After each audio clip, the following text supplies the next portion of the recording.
Bienvenidos a la Noche Infinita. Antes de comenzar, cuéntanos en los comentarios desde dónde nos escuchas y qué temáticas te gustaría que exploremos en el futuro. Leemos cada mensaje con atención y siempre tomamos en cuenta sus sugerencias para los próximos relatos. Sin nada más que decir, comencemos. No era mi primera noche en esa estación de servicio, pero sí fue la última. Me llamo Gilberto. Soy operador de tráiler desde hace más de 17 años. Recorro rutas largas por todo el país, de norte a sur. Ese día venía desde Chihuahua con destino a Mérida, transportando maquinaria pesada. Cuando llevas tanto tiempo manejando, aprendes a leer el cansancio en el cuerpo como si fuera un tablero de luces encendidas. Y esa noche todas estaban parpadeando. El reloj del tablero marcaba las 2:27 de la madrugada. La carretera estaba desierta, solo la luz intermitente del remolque y el rumor constante de las llantas en el asfalto me mantenían en esa especie de trance en el que uno conduce más por costumbre que por conciencia. Decidí detenerme en una estación de servicio que ya conocía, una que está a las afueras de Ciudad del Maíz, San Luis Potosí. Nunca fue una estación bonita. Tenía el típico Oxxo pegado, un par de bombas viejas de gasolina, baños que daban lástima y un estacionamiento amplio donde los traileros nos apilábamos como si fuéramos fichas de dominó esperando turno. Pero era funcional, y en esas horas no se busca más que eso. Un lugar para apagar el motor y dormir con la esperanza de no despertar con las llantas ponchadas o sin diésel en el tanque. Apagué el tráiler en el carril más alejado de las bombas, estacionado paralelo a otro camión refrigerado. Todo estaba en calma. Afuera, el viento silbaba entre los remolques estacionados. Algunos motores seguían encendidos, vibrando suavemente, como si los conductores se hubieran quedado dormidos con el aire acondicionado encendido. Bajé a estirar las piernas. Me acerqué al Oxxo para comprar un café y un sándwich, de esos que saben igual de mal a cualquier hora del día. La tienda estaba vacía. Solo un cajero joven, con ojeras hasta el cuello y cara de querer estar en cualquier lugar menos ahí, me atendió sin decir palabra. La música de fondo era apenas audible. Salí, crucé el estacionamiento y me recargué en la defensa del tráiler mientras comía. Fue entonces cuando me di cuenta de algo raro. Las cámaras de seguridad que usualmente apuntaban a la zona de bombas no tenían la luz roja encendida. Lo noté por puro instinto. Uno aprende a ver los detalles cuando llevas media vida en la carretera. Miré hacia la caseta de vigilancia, que estaba vacía. No había ni guardia, ni personal de Pemex, ni nadie. Solo los tráileres dormidos y la oscuridad de la carretera. Se fue a echar un coyotito, pensé. Terminé mi café, me metí al camarote, cerré los seguros y traté de dormir. Pero no pude. Algo, no sé qué, me mantenía despierto, y no era la cafeína. Desde la pequeña ventanilla lateral vi movimiento. Al principio pensé que era el chofer del tráiler vecino bajando al baño. Una figura oscura caminó entre los remolques, lenta, sin prisa, pero algo me pareció raro. No era un trailero, no vestía como uno, no traía chaleco, ni lámpara, ni nada que le ayudara a moverse entre las sombras. Me incorporé y entreabrí la cortina del camarote. Vi cómo esa figura se acercaba a uno de los camiones estacionados a 2 filas de distancia. No hizo ruido. Caminaba como si ya conociera el terreno. Se acercó por el lado del copiloto, se agachó y empezó a hacer algo con las manos. No distinguía bien, pero por la postura y los movimientos, juraría que estaba manipulando la válvula del tanque de combustible. Mi primera reacción fue abrir la puerta y gritarle algo, pero algo me detuvo.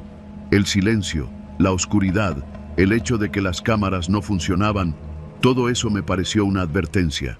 Si ese cabrón estaba robando diésel o algo peor, no sería la primera vez que un conductor se mete a defender su carga y termina con una navaja en el cuello. Apreté los dientes, saqué mi celular y traté de tomarle una foto, pero no servía de nada. Estaba demasiado lejos y la figura no tenía rostro, solo un perfil delgado, encorvado, que parecía escarbar con desesperación.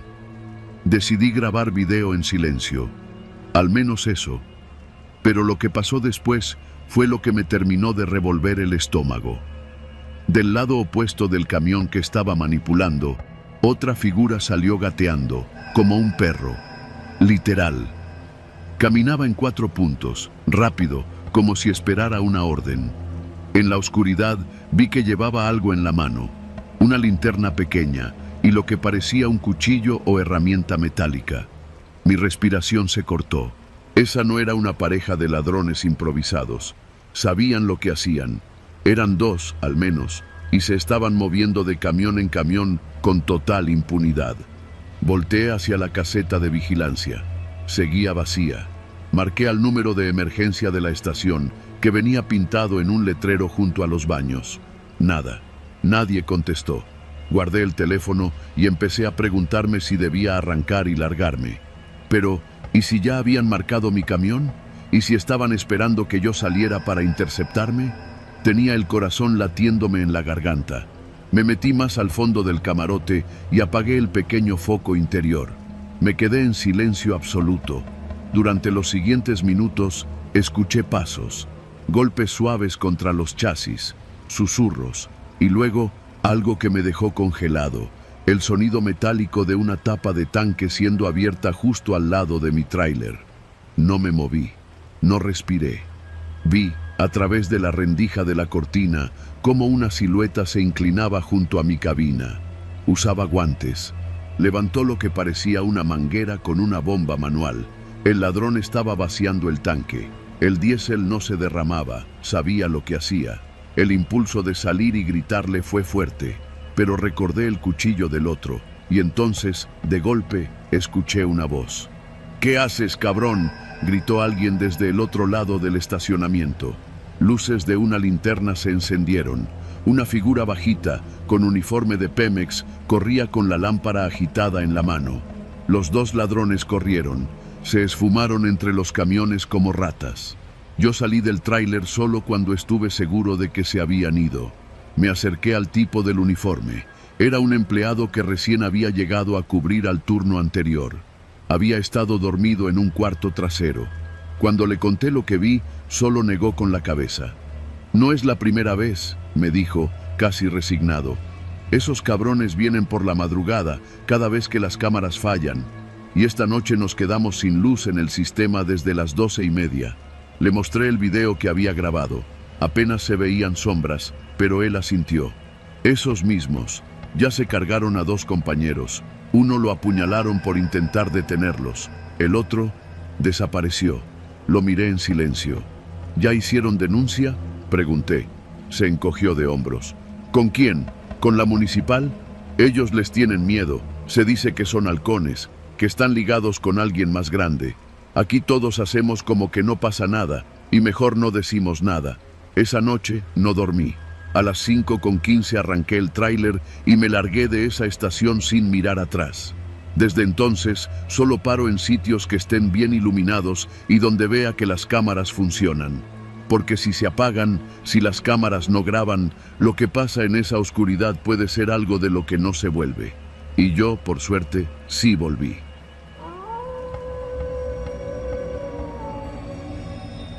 Soy Antonio, originario de Zacatecas. Llevo más de 15 años manejando tráileres por todo el país. Conozco desde las autopistas de cuota hasta los caminos de terracería que ni siquiera aparecen en los mapas. Lo que te voy a contar ocurrió hace un par de años, en uno de esos viajes que desearía nunca haber aceptado. Era febrero, temporada baja. Apenas había carga y los pocos contratos que salían eran mal pagados. Llevaba más de una semana sin mover la unidad. Mi patrón, don Elías, un hombre recio del norte, me llamó directo al celular. «Toño, hay una carga urgente para mañana. Buen billete. Vas de Durango a Hermosillo». «¿Qué tipo de carga?», pregunté, ya con la esperanza renacida. «Nada complicado. Cajas. Te las van a montar en una bodega cerca de Lerdo. No preguntes mucho, ¿eh?». Don Elías tenía fama de meterse en negocios turbios, pero uno aprendía a hacerse de la vista gorda si quería comer. Esa noche dormí en la cabina, frente al parque industrial donde cargaría. A las 5 en punto llegó una camioneta negra sin placas. 4 tipos bajaron sin decir palabra. Uno de ellos se acercó. ¿Eres el chofer del Kenworth blanco? Así es. Apágalo y bájate. Nosotros lo cargamos. Tú solo esperas. ¿Entendido? Tenía el uniforme del sindicato de transportistas, así que no objeté. Me alejé unos pasos mientras lo hacían. Subieron unas cajas largas, como de madera vieja. Me llamó la atención que fueran tan pesadas. El tráiler se hundió de inmediato. Los tipos se movían con rapidez y en silencio, como si supieran perfectamente lo que hacían. Tardaron menos de 15 minutos. «Todo listo», me dijo uno de ellos, entregándome un folder. «Aquí están los papeles. No te salgas de la ruta, no te detengas, y si te para la poli, no abras el remolque por ningún motivo». Lo miré fijamente, esperando algún gesto que me dijera que era una broma, pero el tipo ni parpadeó. Me dieron una hoja de ruta con una lista de gasolineras para detenerme, todas específicas, marcadas con bolígrafo azul, y una instrucción subrayada 2 veces. No abrir, no revisar, no mover nada. Arranqué con el estómago revuelto. A esa hora apenas clareaba el cielo. Tomé la carretera rumbo a Durango capital, para luego seguir hacia Chihuahua y cruzar a Sonora por Moctezuma. Un trayecto largo, pero conocido. Los primeros kilómetros los recorrí en silencio, con la radio apagada. No dejaba de pensar en las cajas, en su forma, en el peso, en el tono de voz del tipo que me dio la instrucción. Ya en la autopista, traté de calmarme. Me convencí de que podían ser cosas robadas, electrónicos, armas, lo que fuera. Mientras no fueran drogas, me daba igual. Pero algo no encajaba. La hoja de ruta estaba demasiado detallada, demasiado exacta. Nadie se toma tantas molestias con un embarque común. Mi primera parada fue en una gasolinera a las afueras de Hidalgo del Parral. Al bajarme para cargar combustible, el despachador me saludó con una sonrisa fingida. «Eres el de la carga nocturna, ¿verdad?» No supe qué responder. Asentí. El tipo solo dijo: «Ya está pagado, solo llena y sigue». Me subí al camión con el corazón latiéndome fuerte. ¿Cómo sabían que iba a llegar? ¿Quién había pagado la gasolina? Las siguientes horas conduje con el cuerpo tenso. Evité las casetas de revisión federal usando las salidas indicadas en la hoja. Ni un solo retén, como si el camino hubiera sido despejado para mí.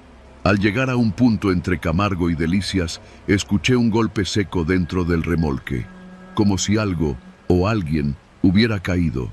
Me orillé de inmediato. Bajé con el alma en un hilo y di la vuelta hasta la puerta del remolque. Me debatía entre abrirla o no, pero la instrucción seguía fresca en mi cabeza. No abras por ningún motivo. Me quedé ahí, sintiendo un aire frío que no venía del clima. No había viento. El golpe había sido real. El tráiler no estaba mal cerrado. El candado de seguridad seguía intacto. Me forcé a regresar a la cabina. Volví a conducir, pero ya no era el mismo viaje. El silencio dentro del remolque me quemaba los oídos. A ratos, juraba oír otro golpe, como un cuerpo resbalando, como carne cayendo sobre metal. A las 3 de la madrugada, llegué a una gasolinera en la salida de Moctezuma. Había otro hombre esperándome. Se acercó directo, sin saludar. «Tú sigue. Vas a llegar a Hermosillo a las 8. Te esperan en un terreno frente al tianguis de autos usados. No te desvíes, no te detengas». Soy Antonio, originario de Zacatecas. Llevo más de 15 años manejando tráileres por todo el país. Conozco desde las autopistas de cuota hasta los caminos de terracería que ni siquiera aparecen en los mapas. Lo que te voy a contar ocurrió hace un par de años, en uno de esos viajes que desearía nunca haber aceptado. Era febrero, temporada baja. Apenas había carga y los pocos contratos que salían eran mal pagados. «¿Qué llevo?», le pregunté por primera vez. No me respondió, solo repitió: «No te detengas». Volví al camión con un temblor que no me podía quitar de encima. Encendí el estéreo para distraerme. Música norteña. Mala idea. La voz del cantante hablaba de tumbas abiertas y caminos sin regreso. Amanecía cuando por fin llegué al lugar indicado. Un terreno baldío con un portón oxidado. Me esperaban 2 camionetas. Bajaron 5 hombres. Esta vez iban armados, con pasamontañas. Uno de ellos me pidió las llaves del remolque. Me bajé sin decir nada. Mis piernas apenas me respondían. «Gracias por el servicio, compa. Ya puedes irte», me dijo uno con acento sonorense. «¿Y la firma? ¿La descarga?» «No te preocupes, el pago ya está. Aquí está tu bono». Me entregó un sobre grueso. Lo tomé sin revisar. Solo quería salir de ahí. Cuando ya estaba a punto de subirme a la cabina, escuché un grito desde la caja. «Uno se movió. Todavía está tibio». Me congelé. Mis manos se soltaron del volante. La sangre me zumbaba en la cabeza. «Sáquenlo primero. Los otros ya están fríos», dijo alguien más. No vi más. Arranqué el tráiler y me fui. Conduje sin parar hasta llegar a un motel de paso en Magdalena. Apagué el motor y me encerré en el baño del cuarto. Vomité todo lo que traía dentro. Lloré, grité, me odié. Estuve 2 días sin responderle a don Elías. Cuando al fin le contesté, solo me dijo: «Buen trabajo, Toño. Si te vuelven a pedir, ¿te avientas otra?». Le colgué sin decir nada. Vendí el tráiler ese mismo mes. Me fui a trabajar de guardia nocturno a un fraccionamiento en San Luis Potosí. Nunca más manejé un camión. Lo que llevé esa noche eran cuerpos, cadáveres, víctimas, tal vez migrantes, tal vez ejecutados. No lo sé, y no quiero saberlo, pero cada vez que escucho un golpe seco, aunque sea una rama cayendo o una caja mal acomodada, algo dentro de mí se rompe. Esa fue la última carga que llevé, y la única que me sigue pesando hasta hoy.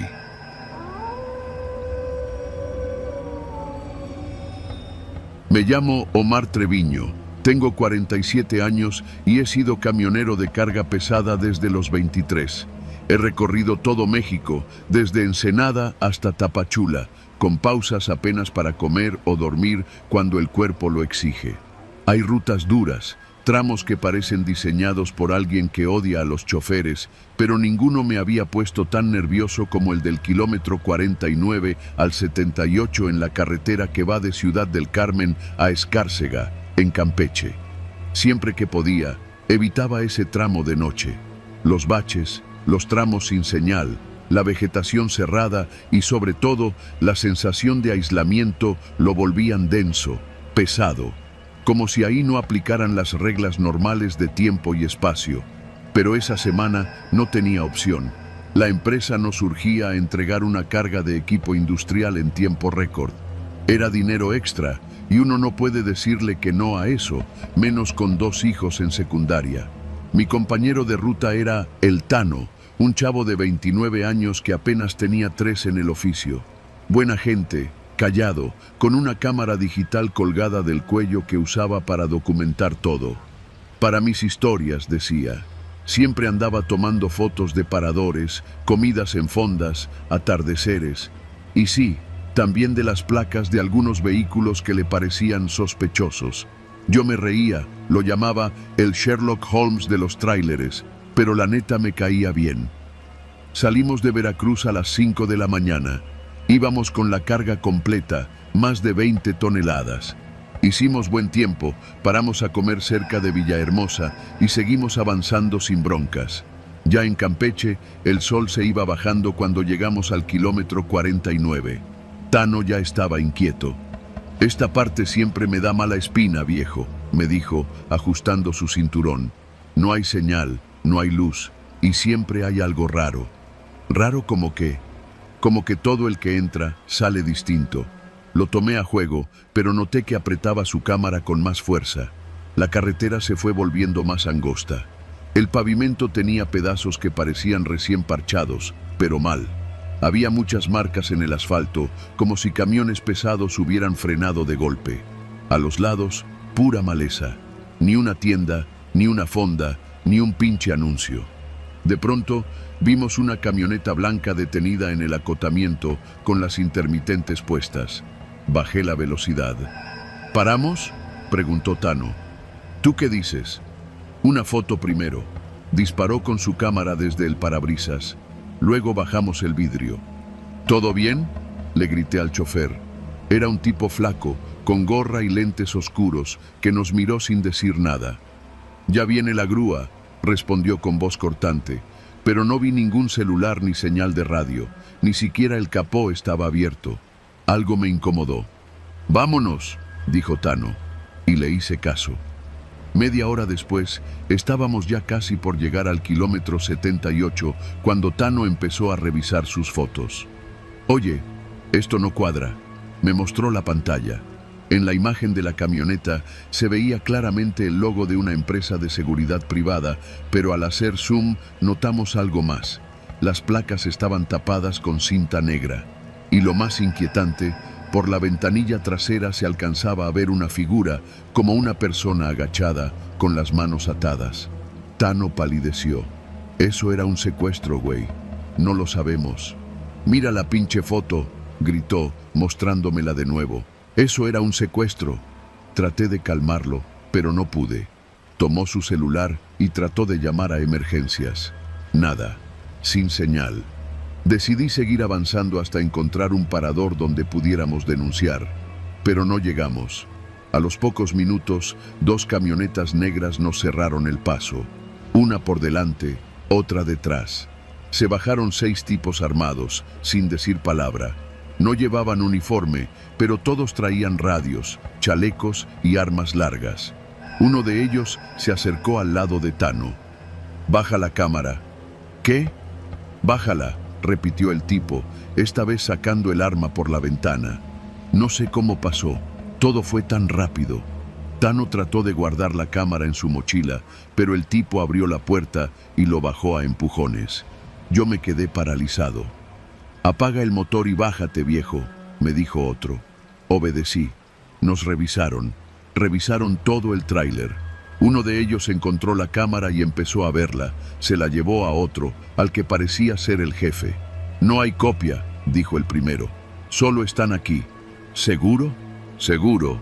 El jefe, un hombre gordo con voz grave, miró a Tano. «Mira, muchacho, tú no entiendes el tipo de bronca en la que te metiste. Esto no se trata de ti, pero esas fotos pueden jodernos muy feo». Tano no dijo nada, solo respiraba fuerte, con los ojos fijos en el piso. «¿Dónde están las otras fotos? ¿Las subiste?». «No», dijo Tano, al borde de las lágrimas. «Solo están en la cámara, lo juro». El tipo lo miró un segundo más, luego dio media vuelta. Otro sujeto sacó una botella de alcohol, la roció sobre la cámara y la prendió fuego. «Esto no pasó. Nadie los va a seguir. Pero no digan nada. Nada. Nos dejaron ahí, en medio de la nada, con la cámara derretida y el miedo metido hasta los huesos. Tardamos más de 1 hora en poder movernos. Cuando llegamos a Escárcega, fuimos directo a la comandancia, pero nos dijeron que, sin pruebas, no podían hacer nada. Y que era mejor no meterse. Al parecer, no éramos los primeros en vivir algo así en ese tramo. Tano dejó de viajar al poco tiempo. Lo último que supe es que se fue a vivir a Puebla con su hermana y que ya no quiso volver a tomar carretera. Yo seguí manejando, pero esa ruta la evito, siempre. Y lo peor es que a veces, cuando estoy solo en la cabina y la radio se va a estática, recuerdo la cara de esa persona dentro de la camioneta, la mirada, el silencio, y me pregunto si alguna vez la encontraron o si sigue ahí, esperando que alguien más se atreva a sacar una foto.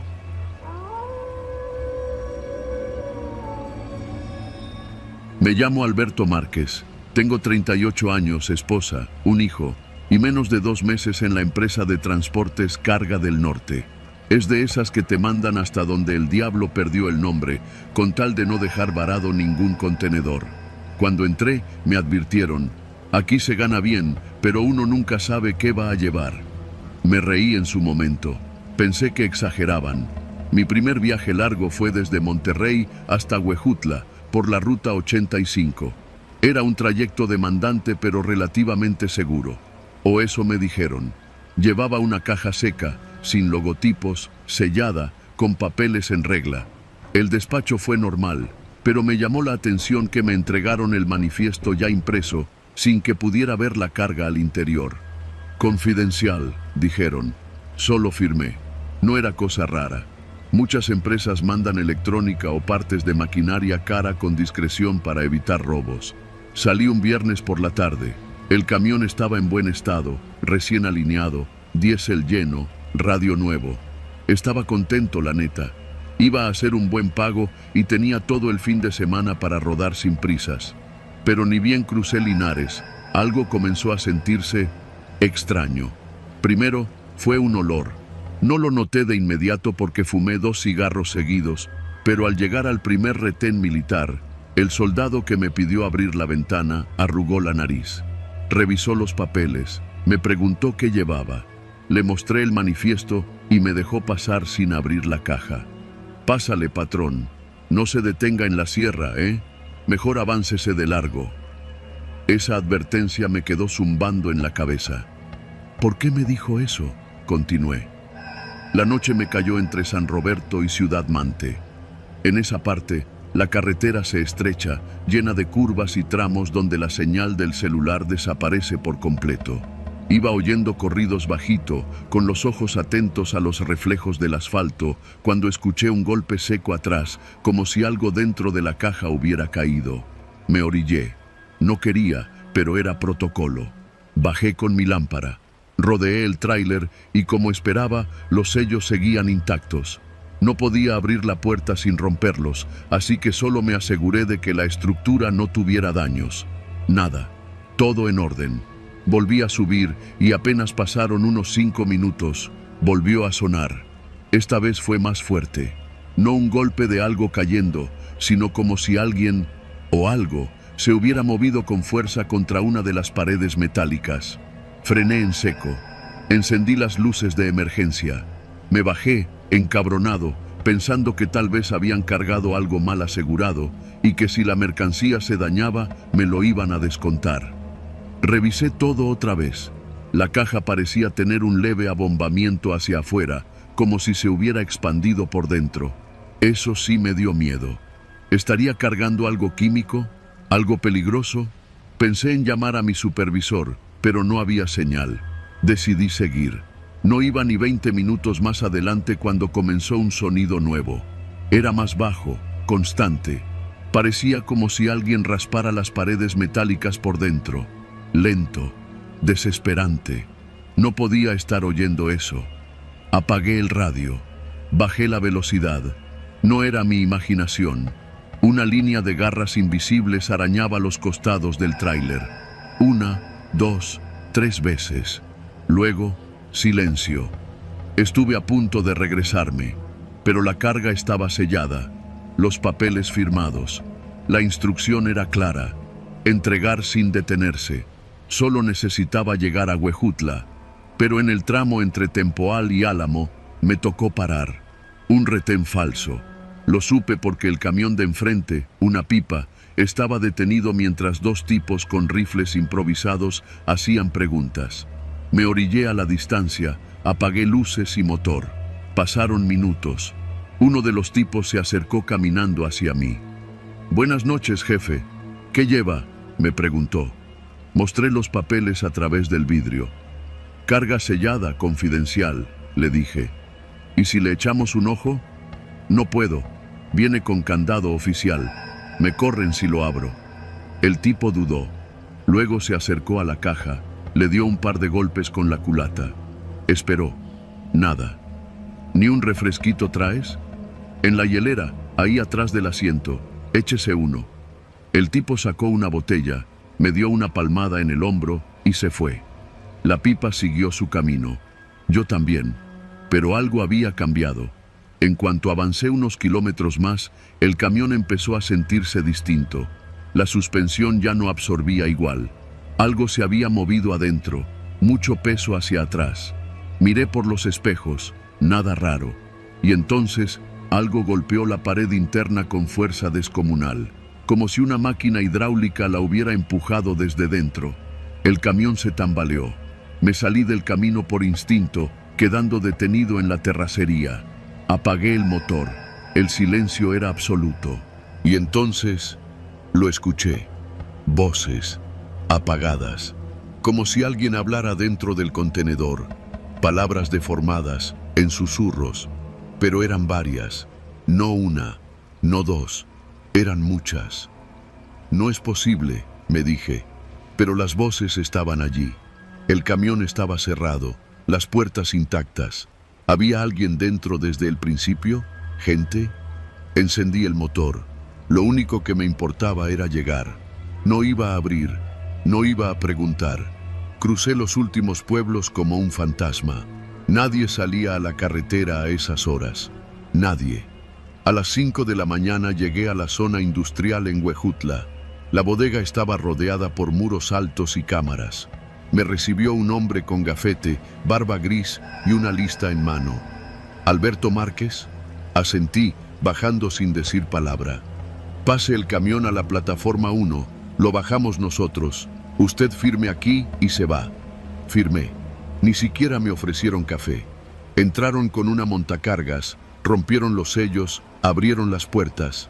Uno de los trabajadores miró hacia adentro y luego le hizo una señal al otro. Rápido. No vi lo que había, ni quise. Me dieron una hoja firmada. Al dar la vuelta con el camión vacío, pasé por un lado del contenedor. Vi algo que me persigue hasta hoy.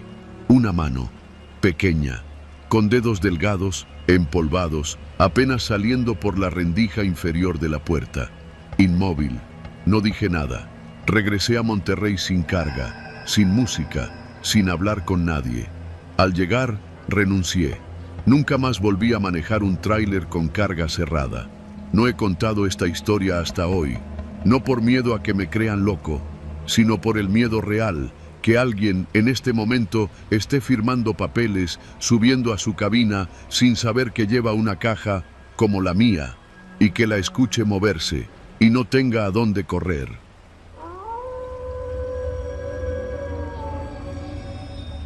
Me llamo Marcos Palacios y durante casi 8 años fui camionero de larga distancia. No era la vida más cómoda, pero pagaba bien y me daba la libertad que nunca encontré en una oficina. Conocía carreteras desde Chiapas hasta Baja California y lo que no sabía por experiencia lo había escuchado en alguna fonda a medianoche, con una coca bien fría en la mano y el tráiler estacionado junto a otros monstruos de acero. Pero si estás leyendo esto, es porque ya no manejo. Dejé todo después de lo que pasó con esa última empresa. No fue un accidente, no fue un asalto, fue algo peor. Algo que nadie cuenta porque o no lo vive para contarlo, o porque firmó el mismo contrato que yo. Todo comenzó cuando me corrieron de la línea para la que trabajaba en Jalisco. Una bronca con el sindicato que no viene al caso. Estaba sin chamba y con los recibos de la luz, el gas y la renta acumulándose como mal presagio. Entonces un cuate, Toño, me dijo que una nueva empresa de transporte estaba contratando choferes en Ciudad Obregón, con sueldos altos, viáticos bien cubiertos y unidades casi nuevas. Sonaba demasiado bueno para ser verdad. Lo era. Toño me dio un número. Llamé y me contestó una mujer muy amable que me dijo que la empresa se llamaba Logimex de Occidente. El proceso fue rápido. Al día siguiente ya tenía cita para una entrevista en una oficina chiquita ubicada en el parque industrial. Me recibieron con café, aire acondicionado y una sonrisa. Nada sospechoso. El contrato era grueso como cuaderno de primaria. Me lo dieron para leer y en la hoja de portada resaltaba una frase: Acuerdo de confidencialidad nivel 2. Me dio risa. Les dije, ¿nivel 2 de qué? ¿De Mortal Kombat o qué? El gerente se rió también, pero con una de esas risas forzadas que no llegan a los ojos. Me explicaron que la empresa tenía contratos con el gobierno, que a veces se transportaban mercancías delicadas y que por eso había reglas especiales, rutas sin paradas, entregas contrarreloj, cero comunicación con terceros durante el trayecto. Nada del otro mundo, pensé. Ya había hecho cosas parecidas para Pemex y para ciertas fábricas privadas que movían químicos. Lo que me debería haber puesto a pensar fue una cláusula enterrada al final del contrato. Decía que el incumplimiento de las reglas de la ruta autorizada podría derivar en sanciones legales, económicas y administrativas, y que, dada la naturaleza sensible del contenido transportado, La empresa se reservaba el derecho de aplicar medidas de contención extraordinarias. Lo firmé sin pensarlo mucho. Estaba desesperado. Mi primer viaje fue sencillo. Una caja cerrada con remolque refrigerado, desde Guaymas hasta un parque industrial en Saltillo, sin contratiempos. No podía abrir la caja, claro. Me lo advirtieron desde el principio. No te interesa lo que llevas, solo condúcelo. Los problemas comenzaron en el tercer viaje. Me tocó una ruta de Hermosillo hasta la frontera con Tamaulipas, por la carretera 40, pasando por la sierra. Me dieron un camión blindado, blanco, sin logotipos. Lo único que traía era un GPS industrial de esos que no puedes desconectar sin disparar alertas. Antes de salir, me hicieron firmar otra hoja adicional. Cláusula 45, decía arriba. En resumen, la empresa me advertía que cualquier parada no programada invalidaba el seguro y que si intentaba desviar la ruta, el vehículo entraría en protocolo de anulación de seguridad. ¿Qué es eso?, pregunté. Me dijeron que era un sistema de seguridad para evitar robos, que el camión se bloqueaba solo si detectaba anomalías. Me pareció lógico, era tecnología nueva. Salí de Hermosillo a las 3 de la mañana. Tenía una lista de gasolineras autorizadas para cargar combustible, todas ubicadas cada cierta distancia. No podía usar otras. Me mandaron por tramos que conocía de sobra, pero con una ruta tan cerrada que el margen de error era mínimo. A la altura de Moctezuma, me orillé en uno de los puntos permitidos para descansar 15 minutos. Fue ahí cuando vi pasar a otro tráiler igual al mío. Mismo modelo, mismo color, sin logos, sin placas visibles. Lo reconocí porque el sonido del motor era el mismo, como un ronroneo artificial, distinto a los Volvo normales. Le hice cambio de luces. El conductor no respondió. Cuando llegué a la siguiente estación autorizada, un tipo con uniforme de la empresa estaba ahí esperándome. No era un policía, ni un militar. Era distinto, limpio, tieso, sin expresión. Me pidió mi identificación, me revisó los ojos con una lámpara como si me estuviera haciendo un antidoping. Sin decir palabra, tomó nota en una tableta y se alejó. Ahí me entró la duda. Le marqué a Toño, pero no contestó. Le mandé un mensaje preguntando si él había hecho esa ruta. Nunca me respondió. El camino siguió igual de extraño. 3 horas más tarde, el sistema del camión me mostró una alerta roja. Desviación de patrón detectada. Yo no había hecho nada. El GPS me decía que seguía sobre la 40, pero entonces una voz automática habló desde el tablero. Ajuste de ruta en curso, no se detenga. Me sudaban las manos. El camión comenzó a acelerar solo. Yo no tenía el pie en el acelerador. Toqué el freno, pero no respondía. El volante se endureció. Era como si alguien más estuviera conduciendo. Me llevaron por una desviación de terracería hacia un tramo sin señal en el mapa. Pensé en saltar, en abrir la puerta, pero estaba bloqueada. El seguro estaba activado. Traté de romper la ventana lateral con una linterna, pero el vidrio no se rajó. Eran blindadas nivel 5. Después de 20 minutos, el camión se detuvo en seco frente a un tipo de hangar cubierto por lonas. 2 sujetos con overoles negros salieron y se acercaron a la cabina. Uno de ellos apuntó una cámara térmica hacia mí y luego hizo una seña al otro. La puerta se desbloqueó. «Bienvenido», dijo el que parecía encargado. «Has cumplido con la entrega». «¿Qué fue todo esto?», pregunté. «¿Dónde estoy?». «Ubicación no autorizada para divulgación», respondió. «Tu compensación ha sido transferida». Me bajaron. Uno de ellos se subió al camión y se lo llevó. Me dejaron parado ahí, sin transporte, sin explicación y sin señal en el celular. Tardé 4 horas en encontrar un camino de regreso, caminando bajo el sol, hasta que un campesino me levantó y me acercó a un pueblo cercano. En cuanto pude, intenté contactar de nuevo a la empresa. Nadie contestó. El número había sido desactivado. Las oficinas en Obregón estaban vacías, cerradas con cadenas. Toño nunca volvió a aparecer. Lo busqué en redes, pregunté por él con conocidos. Nadie sabía nada, como si se lo hubiera tragado la tierra. Tiempo después, supe que Logimex de Occidente nunca existió legalmente. No había registros fiscales ni página web oficial. Lo más cercano que encontré fue un nombre similar, una empresa en papel propiedad de un despacho jurídico en Monterrey, que resultó ser solo un buzón. Desde entonces, escucho historias similares entre camioneros que desaparecen en rutas del norte, que nunca entregan o regresan, y los que sí, ya no son los mismos. Nunca sabré qué transporté, pero aprendí que hay contratos donde no firmas con tinta, sino con tu vida. Y si algún día te ofrecen una chamba demasiado buena para ser cierta, lee la letra pequeña. No vaya a ser que entre las cláusulas se escondan la tuya.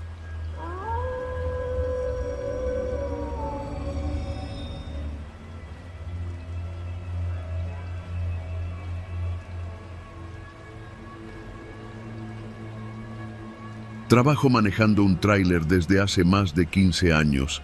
Casi toda mi vida la he pasado en la carretera, con la espalda adolorida y los ojos quemados por el sol y la luz de los faros. Si hay algo que uno aprende rápido en este oficio, es que hay lugares a los que no conviene entrar: bares, pensiones, gasolineras y talleres, especialmente aquellos donde no se hacen preguntas. Me acuerdo bien porque fue el año en que murió mi hermano. Me tocó un viaje largo desde Apodaca hasta Tapachula, llevando electrodomésticos, un cliente nuevo. No me preguntes el nombre de la empresa, ni me interesa recordarlo. Lo único que sabía era que pagaban bien, en efectivo, y que querían el cargamento entregado lo más rápido posible. El viaje transcurrió sin incidentes hasta llegar al Istmo de Tehuantepec. Fue en un tramo carretero poco transitado, entre Juchitán y Matías Romero, donde el camión empezó a hacer un ruido feo, como un traqueteo seco que no era normal. Pensé que eran los frenos. Frené en un claro a la orilla, revisé el sistema de ejes y efectivamente, un problema con la suspensión. Era algo que no podía dejar pasar. No podía arriesgarme a que el camión se descontrolara en una bajada. Saqué el celular, pero allá no había señal, ni siquiera una rayita. El sol ya empezaba a caer. Me subí de nuevo, manejé despacio un par de kilómetros más hasta que vi un letrero pintado a mano que decía Taller Mecánico, servicio completo, sin preguntas. El anuncio me pareció raro, no porque ofrecieran servicio completo, sino por lo otro, sin preguntas. Me pareció una forma rara de atraer clientes, pero también pensé que quizá era una especie de código. Los camioneros, especialmente los del norte, tenemos fama de transportar cosas que no siempre coinciden con lo que dice el papel. Así que entendí el mensaje. Aquí no nos metemos en lo que traigas. El taller estaba detrás de una gasolinera cerrada, en un camino de terracería a unos 300 metros del asfalto. No había más que monte seco alrededor. Apenas crucé el portón de lámina, salió un tipo con una lámpara de mano. Era joven, quizá de unos 30, moreno, flaco como vara de mezquite, con una camiseta grasienta y el pantalón de mezclilla hasta la cadera. ¿Qué traes, jefe?, me preguntó sin mirarme a los ojos. Falla en la suspensión, parte trasera. Escucha ese ruido, le dije. Escuchó unos segundos y luego asintió. Sí, lo arreglo. No me pidió papeles. No me preguntó qué transportaba ni de dónde venía. Solo me hizo una seña para que metiera el tráiler en reversa hasta una rampa improvisada hecha con bloques de concreto. ¿Cuánto me vas a cobrar? Depende de lo que encuentre, respondió, sin más. Caminó hacia una bodega oxidada y sacó herramientas. Mientras empezaba a trabajar, me senté en una silla desvencijada bajo un techo de lámina. El lugar olía a aceite viejo y pasto mojado. No había música. No había nadie más. ¿Trabaja solo? Siempre. Apreté los labios. Algo en su tono me incomodó. No era agresivo, pero tampoco amable. Era como hablar con alguien que ha vivido mucho más de lo que aparenta. Encendí un cigarro y me puse a mirar el cielo mientras la noche caía. Los mosquitos empezaron a zumbar y el calor seguía pegando fuerte. Después de unos minutos me di cuenta de algo raro. El tipo no usaba lámpara para revisar el eje. Estaba debajo del tráiler, a oscuras, pero seguía trabajando como si nada. El ruido de los metales, los clics de las herramientas, seguían a un ritmo constante. ¿Todo bien ahí abajo?, pregunté. Sí, ya casi. Entonces lo escuché. Un golpe seco, como si algo se hubiera caído del tráiler. Me levanté de inmediato, pero el mecánico ya estaba afuera, con una llave inglesa en la mano, mirándome con cara neutra. ¿Tiraste algo? No, fue el viento. Pero no había viento. El aire estaba muerto. Me acerqué al tráiler. Caminé hacia la parte trasera y abrí el compartimento por instinto. Todo seguía igual. Las cajas, los sellos, los seguros, todo en orden. Pero una cosa me llamó la atención. Había marcas en el piso metálico. No eran huellas comunes, eran como surcos, como si algo se hubiera arrastrado ahí adentro. Cerré la puerta de golpe y regresé con el mecánico. No le dije nada. ¿Falta mucho? Unos 20 minutos. Puedes descansar allá adentro si quieres, dijo, señalando una oficina que parecía abandonada. Entré. El lugar era pequeño, con una mesa de metal y un ventilador que no servía. Había una cafetera vieja, papeles desordenados y una caja con llaves oxidadas. En la pared había fotos enmarcadas, choferes posando junto a sus tráileres, algunos en blanco y negro, todos con cara seria, todos mirando directo a la cámara. Pero había algo extraño en esas fotos. Ninguna estaba fechada, y todas estaban firmadas con un marcador rojo en la esquina inferior. Gracias, sin preguntas. Me acerqué para verlas mejor. En una de ellas reconocí algo que me hizo tragar saliva. Un camión, un Kenworth color vino, el mismo que manejaba mi hermano antes de desaparecer hace 5 años. Me quedé helado. La matrícula no se veía con claridad, pero el modelo, el color, las calcas, era idéntico. Miré la cara del chofer en la foto. No era mi hermano, era otro tipo, pero algo en sus ojos, no sé, me hizo sentir como si lo conociera. Salí de la oficina sin decir nada. El mecánico estaba sentado junto a una fogata improvisada, comiendo algo de una lata. Me miró como si ya supiera lo que había visto. ¿Te suena conocido uno de los camiones de la pared? No respondí, solo lo miré. Aquí vienen muchos, algunos desaparecen, otros no. No es mi problema, dijo, encogiéndose de hombros. ¿Tú los desapareces? Yo arreglo, nada más. Lo que venga adentro no me concierne. Mi estómago se apretó. Fui hacia el tráiler. Quería largarme de ahí, no importaba si el eje estaba mal. Pero al subir, noté algo. Una caja estaba abierta. Yo no la dejé así. Me acerqué, y entonces lo vi. Era una bolsa negra, mal cerrada, y dentro, algo que no debía estar ahí. No lo voy a describir. Solo te digo que tenía forma humana, y que apestaba. Apestaba a muerte. Retrocedí, sintiendo las piernas flojas. El mecánico ya estaba de pie, viéndome desde lejos. ¿Quieres que la vuelva a meter y selle la caja? Te cobro lo mismo. ¿Qué es esto? ¿Qué me dieron para transportar? Dijiste que no hacías preguntas. Yo tampoco. Es un trato justo. No pude hablar. Cerré la caja con manos temblorosas. Sabía lo que tenía que hacer. Tenía que seguir, entregar y olvidarlo todo, así como había hecho tantas veces. El mecánico terminó el arreglo, me cobró una cantidad justa y me dio un recibo sin nombre ni firma. Antes de irme, me dijo una última cosa. Si un día tú también necesitas desaparecer, ya sabes dónde estoy. Manejé toda la noche sin parar. Llegué a Tapachula al amanecer. Nadie me revisó la carga, nadie preguntó nada. Solo me dieron el sobre con el pago. Nunca pregunté qué había en esa caja. Pero desde ese día, cada vez que manejo de noche, siento que hay algo en la caja que se mueve, algo que no se terminó de morir. Y lo peor es que ya no me asusta, solo espero que no sea mi hermano.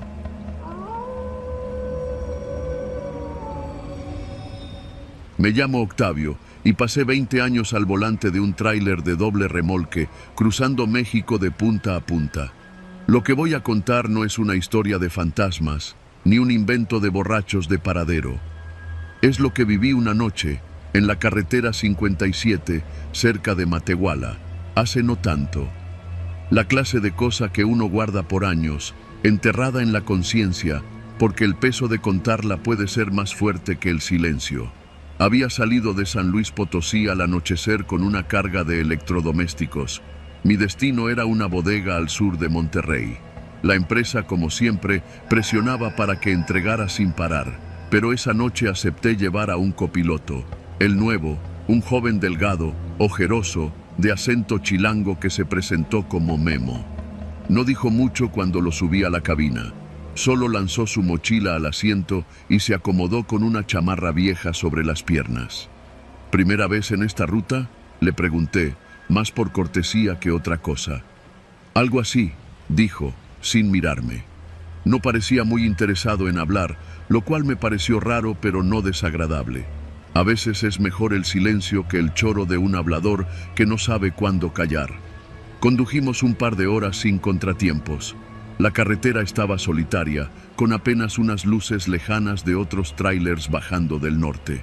El radio no agarraba bien y Memo no puso música. Solo el rugido constante del motor y el golpeteo monótono de las llantas sobre el asfalto. Fue en una gasolinera Pemex donde empezó lo raro. Nos detuvimos a cargar diésel y mientras yo revisaba las llantas traseras, Memo se quedó en la cabina. El despachador, un señor flaco con gorra de béisbol, se me acercó en voz baja. «Oiga, ¿todo bien con su muchacho?» «Memo, sí, ¿por?» «Es que lo vi bajarse de un coche hace como media hora, un sedán rojo. Se metió al baño y salió con otra ropa. Y ahora lo veo con usted en el tráiler. Se me hizo raro nomás, no supe qué decir». Volteé a ver a la cabina. Memo seguía ahí, inmóvil, mirando hacia la oscuridad. El comentario me inquietó, pero no hice nada. A veces la paranoia es parte del oficio y uno aprende a ignorar lo que no le afecta directamente. Reanudamos la marcha. El silencio se volvió más denso.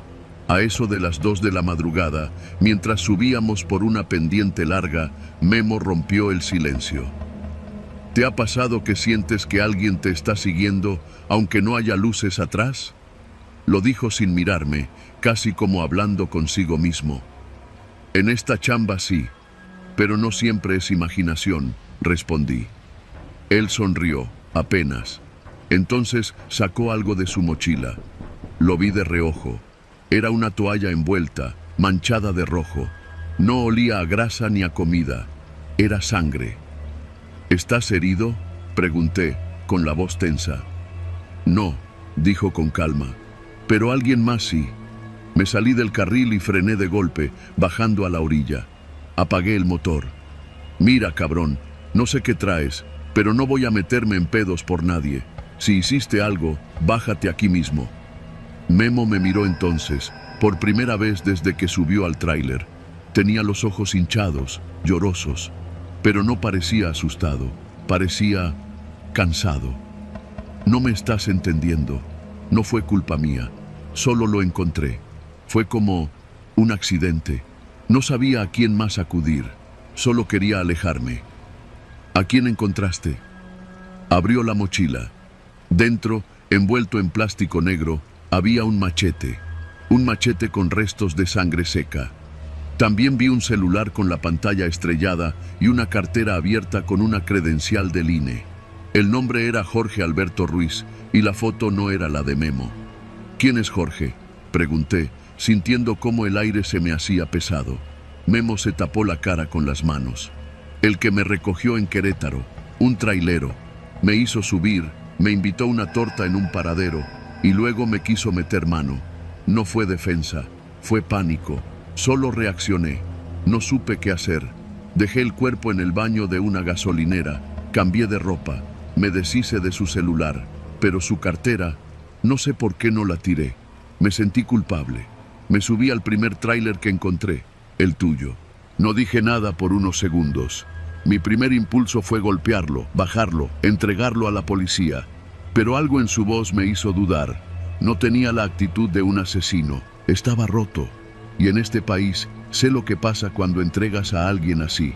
La justicia a veces no distingue y lo que inicia con una llamada termina con un cadáver más en una fosa común. ¿Y qué quieres de mí? Solo llévame hasta Monterrey. Me perderé en la ciudad. No volverás a saber de mí. Le di 20 minutos. No hablé durante el resto del camino. Él tampoco. Solo cuando llegamos a la caseta de Santa Catarina, me dijo gracias. Bajó sin decir más y se perdió en la madrugada, cargando su mochila. Una semana después, un amigo trailero me mandó una nota de periódico. Cuerpo de trailero encontrado en baños de paradero en San Juan del Río, víctima de presunto asalto, sin pistas del agresor. Nada de abuso, nada del machete. Nunca volví a ver a Memo.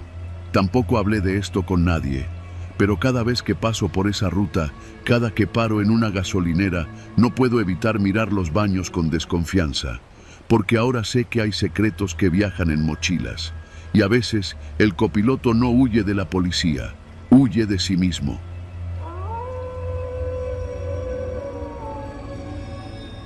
Me llamo Efraín y llevo más de 20 años recorriendo las carreteras de México. Empecé como ayudante de chofer, cargando cajas y desvelándome en cabinas que olían a sudor y Marlboro, hasta que por fin logré sacar mi propio camión. No era nuevo ni bonito, pero era mío. Lo pagué en abonos, como todo en esta vida. Y fue precisamente por un abono que casi no la cuento. Todo empezó con una decisión estúpida. Corría el año 2019 y con la pandemia encima, los trabajos se volvieron esporádicos. Las rutas pagaban poco y los gastos no perdonaban. Me atrasé con un préstamo que había pedido a un tipo en Monterrey. No era un banco ni una financiera registrada, pero los papeles parecían en regla. Me habían dicho que los hermanos Montes eran estrictos pero justos. Mentira, eran una pinche mafia con fachada de financiera. Y cuando te atrasabas, te cobraban de otra forma. No supe que estaba en problemas hasta que, un martes cualquiera, en una gasolinera de Celaya, se me acercó un chavito flaco, con camisa de cuadros y mirada sin alma. ¿Eres Efraín Solís?, me preguntó mientras llenaba el tanque. ¿Y tú quién eres? Uno que te quiere evitar problemas. Me sacó una foto impresa. Era yo, comiendo tacos en una fonda de Irapuato, con mi tráiler estacionado a la vuelta. La foto era reciente, de no más de 3 días. Los Montes están molestos, no quieren tu dinero, quieren una conversación. No dije nada. Terminé de llenar el tanque, me subí al camión y me fui. Pero ya no manejaba igual. Sentía los ojos en la nuca, como si el retrovisor ya no me mostrara autos, sino presencias. Los camioneros tenemos una regla: no preguntes más de lo necesario y no te metas en lo que no entiendes. Pero esto ya me salía de las manos. Esa noche dormí en la cabina, en un estacionamiento de trailers a las afueras de Querétaro. Dejé el motor apagado, como siempre, para ahorrar diésel. Me tapé con mi cobija térmica, acomodé mi cuchillo bajo la almohada, costumbre vieja, y traté de dormir. A las 3 de la mañana, escuché que alguien tocó el cristal de la puerta del conductor. Un golpecito leve. Pensé que era otro chofer preguntando por cigarros o si llevaba carga para descargar en la misma zona. Pero al asomarme, no vi a nadie. Encendí el foco del techo, tomé el cuchillo y abrí la puerta con cuidado. Afuera, la niebla era tan espesa que apenas se veía la fila de camiones estacionados. Caminé rodeando el mío y justo al llegar al lado derecho, vi una nota sujeta con cinta en la defensa trasera, papel delgado, tipo fax. Decía: sabemos a dónde vas, no cambies de ruta. La paranoia se me instaló en el pecho como un gato arisco. Aún así, tenía que entregar una carga de electrodomésticos en Veracruz. Salí al amanecer. La libre estaba pesada por un accidente en la autopista, así que me desvié por la carretera federal 145. Casi no había tránsito, solo tramos de caña, veredas y pueblos sin nombre. De esos donde los perros duermen en medio del camino y nadie usa casco en las motos. A la altura de la tinaja noté algo raro. Un Volkswagen Jetta gris, modelo viejo, me seguía desde hacía rato. A veces se alejaba, a veces se pegaba, pero no me rebasaba ni se perdía en el retrovisor. Me puse alerta, reduje la velocidad, me detuve a tomar agua en un Oxxo Me tardé 20 minutos y al salir, ahí seguía el pinche carro, estacionado en una sombra al otro lado de la carretera. No me bajé, avancé. Tomé un atajo de terracería, una de esas rutas que solo los que manejamos diario conocemos, llena de piedras y pozos. Y cuando salí de nuevo a la carretera, el Jetta apareció 5 kilómetros adelante, estacionado en una curva. Allí supe que ya no era coincidencia. Pasé por Acayucan casi sin detenerme. El sol caía de frente y mi cabeza latía como tambor. El radio sonaba bajo, baladas viejas, voces que no decían nada. Intentaba no perder la calma, pero en cada espejo veía el Jetta. A la altura de Juan Rodríguez Clara, el carro por fin se me emparejó. Lo manejaba el mismo chavito de la gasolinera. Ahora iba con otro tipo al lado, uno más grande, con lentes de sol y barba de candado. Me hicieron señas, me pedían que me orillara. No eran policías, no traían placas oficiales, no estaban uniformados. Apreté los dientes y seguí derecho. Entonces sonó mi celular. Desvié la vista solo un segundo y el Jetta giró violentamente, colocándose frente al tráiler. Frené de golpe. La cabina tembló, la carga se sacudió. El claxon sonó como un aullido. Me bajé, empuñando el cuchillo. El Jetta se detuvo en seco. Los dos tipos bajaron con calma. «Te dimos chance», dijo el de la barba. «El dinero era lo de menos. Querían verte». «¿Quién?» «Los que están detrás de los montes». Ese fue el momento en que todo se fue al carajo. Me llevaron a la fuerza a un rancho a las afueras de Hueyapán. No sé cómo se llamaba. La fachada estaba abandonada, pero adentro tenía cámaras, luces, computadoras. Era una base de operaciones, no un hogar. Me interrogaron durante horas. Querían saber con quién había hablado de la deuda. ¿Qué sabía? Si había recibido información sensible. No entendía nada. Solo debía dinero. Un préstamo de 30,000 pesos. Me golpearon. No como en las películas. No con puños. Con silencio. Me encerraron en una habitación sin ventanas, sin reloj, sin luz. Solo una silla, una cubeta y una cámara en la esquina. Me dejaron allí 2 días, sin comida, solo agua. Cada tanto se encendía un foco rojo y una voz me preguntaba, ¿ya recuerdas qué te dijeron? Pero no había nada que recordar. Era como si buscaran en mí algo que no existía. El tercer día me soltaron. Me devolvieron el camión, intacto. La carga seguía cerrada, sin daños. Me dejaron en una gasolinera en Tierra Blanca con un sobre en el asiento. 10,000 pesos en efectivo. Una nota que decía, gracias por cooperar, no cuentes nada. Pero hay algo que esos tipos no entienden. Uno no necesita contar nada para que el miedo se te quede clavado en los huesos. Desde entonces, no uso siempre la misma ruta. No duermo 2 noches seguidas en el mismo lugar. Y cada vez que recibo un nuevo contrato, lo reviso con lupa. Los montes desaparecieron del mapa al año siguiente. La financiera cerró. No hay rastro de los contratos, ni dirección, ni página web. Pero yo sé que siguen allí, en alguna parte. Siguen buscando algo que yo nunca entendí. Y a veces, cuando cruzo por carreteras solitarias, veo un Jetta gris estacionado entre la maleza. Y sigo manejando, porque si te detienes, te hacen recordar lo que nunca pasó.